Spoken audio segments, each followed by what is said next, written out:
Bonjour, bonjour, c'est Lily. Aujourd'hui, je voudrais vous parler de quelque chose que je vois très très souvent.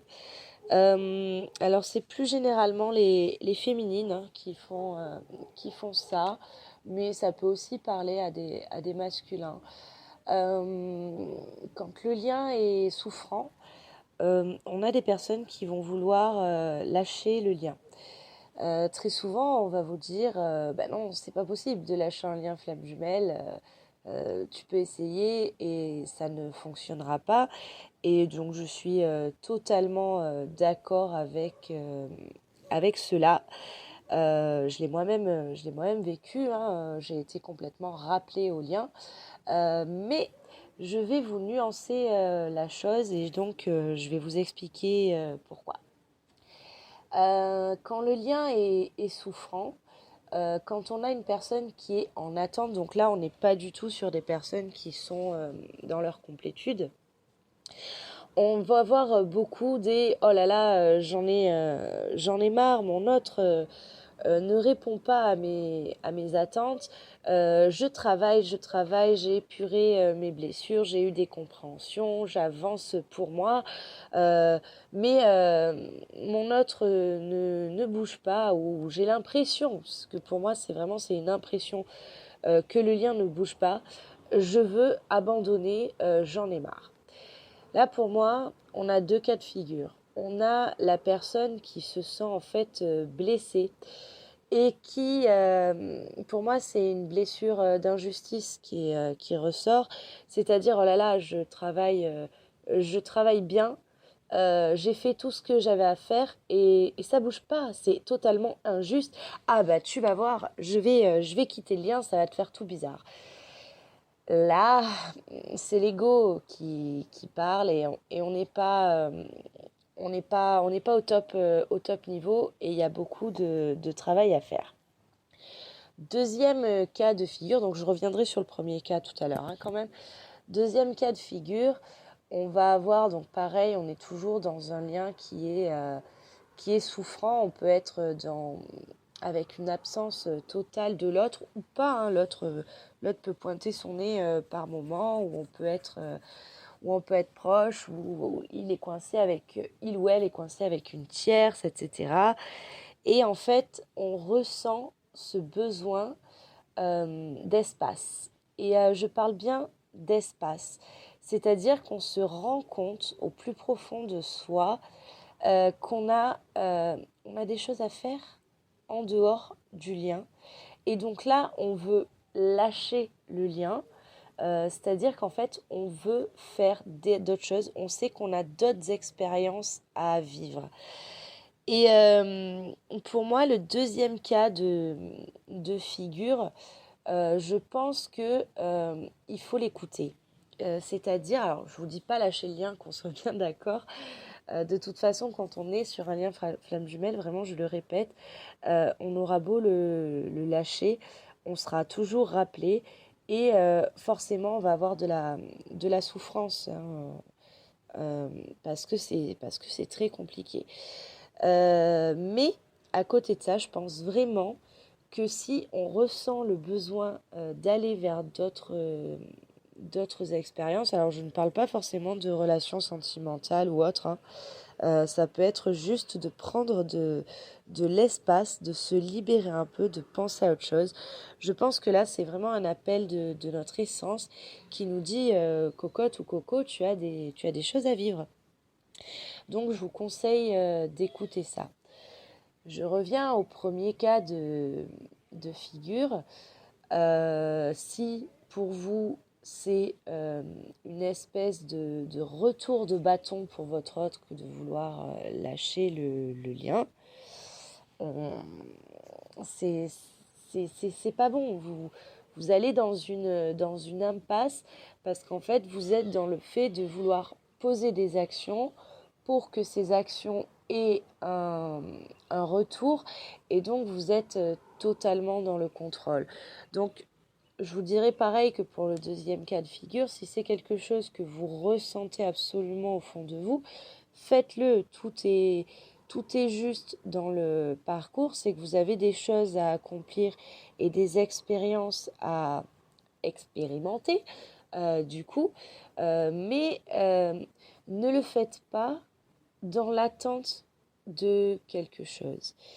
Et pour les deux cas de figure, je vous dirais que quand on ressent le besoin de prendre cet espace par rapport au lien, ça ne veut pas dire qu'on abandonne son autre.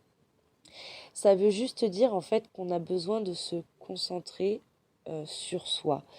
Si c'est pas un réel besoin, je le répète, tout est ok et vous allez avoir les compréhensions que vous devez avoir et vous allez ressentir de, de l'apaisement. Euh, si si c'est pas ok, si vous êtes pas bien, si c'est juste en réponse au comportement d'un autre, vous risquez d'avoir peut-être des mauvaises expériences qui vous feront grandir, hein. Dans tous les cas, ça vous fera grandir. Euh, je pense que là où certaines personnes ont du mal, c'est qu'on a beaucoup de personnes qui pensent être en complétude, qui ont travaillé beaucoup hein, sur elles-mêmes. Mais le problème, c'est que tant qu'on est en attente, donc c'est quelque chose que je ne cesse de répéter et je ne suis pas la seule à le répéter, tant qu'on est dans l'attente d'un mouvement de son autre, on n'est pas dans sa complétude. On est dans l'attente de notre autre. Et dans ce moment-là, du coup, c'est comme si vous étiez figé. Et si vous ressentez ce besoin de prendre de l'espace, pour moi, c'est l'univers qui vous dit, tu as des choses à vivre pour toi, tu as des choses à vivre de ton côté qui vont te mener de n'importe quelle façon que ce soit, elles vont te mener plus loin sur ce parcours, quoi qu'il arrive. On ne peut pas régresser dans le parcours flamme jumelle. On ne peut qu'avancer. Et quel que soit le chemin que l'on prend, on va avancer d'une manière ou d'une autre. La seule différence, elle est vraiment là, c'est que si on le fait en écoutant son ego ou si on le fait parce qu'on se sent euh, dans une situation d'injustice totale et que en gros je vais montrer à mon autre de quel bois je me chauffe, ça va être souffrant et vous n'êtes pas dans l'avancée. Vous allez avancer quand même, mais vous allez avancer en souffrant et si vous devez faire ça, c'est que vous avez encore des choses vous avez encore des choses à apprendre et des choses à libérer. Et si vous le faites vraiment parce que vous ressentez que c'est pour vous, vous allez avancer et ça sera moins souffrant pour vous. Quoi qu'il en soit, donc ça voilà, c'était ce que je voulais vous délivrer aujourd'hui. Quoi qu'il en soit, quand on est sur un lien, dans un lien flamme jumelle, quand on est sur un parcours flamme jumelle, on ne peut pas quitter ce lien. On peut juste travailler pour soi et pour le lien d'une certaine façon. Quoi qu'on fasse, ça va guider. Et donc ça, c'est pour les deux polarités, hein. Quoi qu'on fasse, ça va guider notre autre d'une façon ou d'une autre. Et c'est ça qui est très important. C'est que quoi qu'on fasse, c'est juste. Alors parmi les personnes qui souhaitent abandonner le lien, bien évidemment que on va retrouver des flammes jumelles qui ne doivent pas se réunir dans cette vie. Euh, et donc, cet appel, il est juste parce que c'est ok, donc tu as ta flamme, tu as un parcours à faire, tu es en train de t'éveiller, mais vis ta vie, bon sang, c'est vraiment ça. Et après, dans les personnes aussi qui ont besoin d'espace et de souffler par rapport au lien, c'est qu'un travail va se mettre en place et que c'est surtout que vous avez, on va vous apporter des choses, l'univers va peut-être vous apporter un cadeau pour vous aider pour plus tard. C'est un peu comme si en fait on reculait pour reprendre son souffle, pour mieux rebondir. Et donc ça ne veut pas dire que vous ne vous réunirez pas dans cette vie. Attention, bien sûr, ceux qui ne doivent pas se réunir dans cette vie, du coup, bah, vont renoncer au lien, mais ils garderont toujours, oui, j'ai un lien flamme jumelle, mais ils vont avancer dans leur vie et dans leur, du coup, complétude.